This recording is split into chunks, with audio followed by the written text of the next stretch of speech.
მოგესალმებით კოლეგებო, აპარატი გვიდასტურებს რომ კვორუმი გვაქვს, შესაბამისად შეგვიძლია გავხსნათ იურიდიულ საკითხთა კომიტეტის სხდომა, წარმოდგენილი არის დღის წესრიგი, სადაც გათვალისწინებულია მხოლოდ ერთი საკითხი, საქართველოს პარლამენტის წევრების მიერ საკანონმდებლო ინიციატივის წესის წარმოდგენილი, საქართველოს კანონის პროექტი, საქართველოს ადმინისტრაციულ სამართალდარღვევათა კოდექსის ცვლილების შეტანის თაობაზე მეორე მოსმენით დაჩქარებული წესით განვიხილავთ. შევახსენებთ საზოგადოებას, რომ ეს გულისხმობს საკონსტიტუციო სასამართლოს მიერ მიღებული გადაწყვეტილების აღსრულებას. გთხოვთ ბატონო თორნიკე.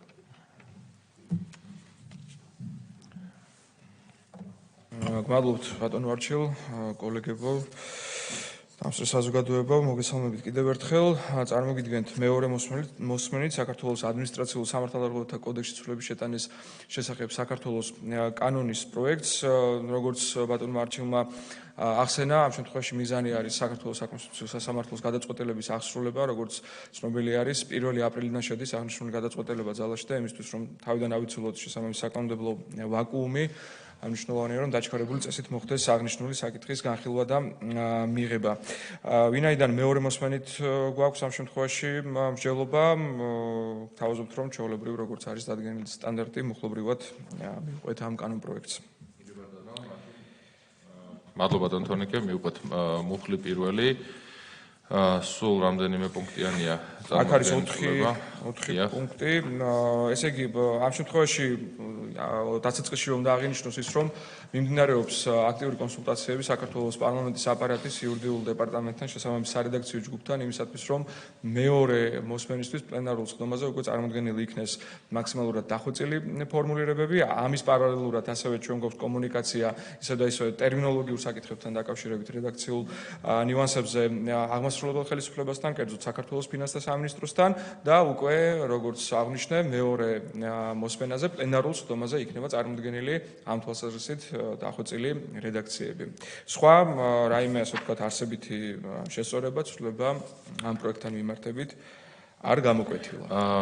მადლობა თორნიკე, ანუ გულისხმობთ, რომ გარდა DGG-ს გადამხდელად რეგისტრირებული ინდივიდუალური მეწარმისა, ვთქვათ, ამ ფორმულირებით იყოს თუ დიახ, ერთ-ერთი საკითხი შეეხება სწორედაც რომ DGG-ს გადამხდელად, ასე ვთქვათ, ინდმეწარმის და იურიდიული პირის იდენტიფიცირების თაობაზე ფორმულირებას, ამ შემთხვევაში რაც იყო პირველი მოსმენით განხილული, გარკვეულწილად არის ცოტა ესეთი ვრცელი ფორმულირება, ამის ნაცვლად არის შემოთავაზებული ალტერნატიული უფრო მეტად ლაკონიური, შეიძლება ვთქვათ, დახვეწილი ფორმულირება, რომ პირდაპირ მიეთითოს გარდა DGG-ს გადამხდელად რეგისტრირებული შესაბამისად ინდივიდუალური მეწარმისა, ან დიახ, რა თქმა უნდა, ან იურიდიული პირის. აი ამაზე არის პრაქტიკულად საუბარი. კი ბატონო, მაშინ თუ კოლეგებსაც არ ექნებათ განსხვავებული მოსაზრება, შეიძლება ამ დათქმის უყაროთ გენჯირო, როდესაც იქნება საბოლოო პოზიციის შეჯერება, კონკრეტულ ამ ფორმულირებასთან დაკავშირებით ის ტექსტი გაიგზავნოს მეორე მოსმენისთვის პლენარულ სხდომაზე და შემდეგ უკვე გაგრძელდეს საკითხის განხილვა პლენარულ სხდომის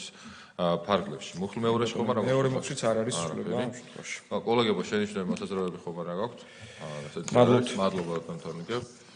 მაშინ რადგანაც ამ დათქმაზე შევჯერდით და თანხმდებით იმაზე, რომ უკვე შეჯერებული როგორც აღმასრულებელ ხელისუფლებასთან, ისე ხელისუფლების წარმომადგენლებთან და ასევე ჩვენს იურიდიულ დეპარტამენტთან კონსულტაციის შემდეგ, როგორც იქნება მუხლის ფორმულირება ჩამოყალიბებული, იმ ვერსიას გავაგზავნით, თუ ასეთი თანხმობაც არის. ამ დათქმით გთხოვთ, რომ უყაროთ გენჯი წარმოდგენილ კანონის პროექტს, ვინ არის მომხრე?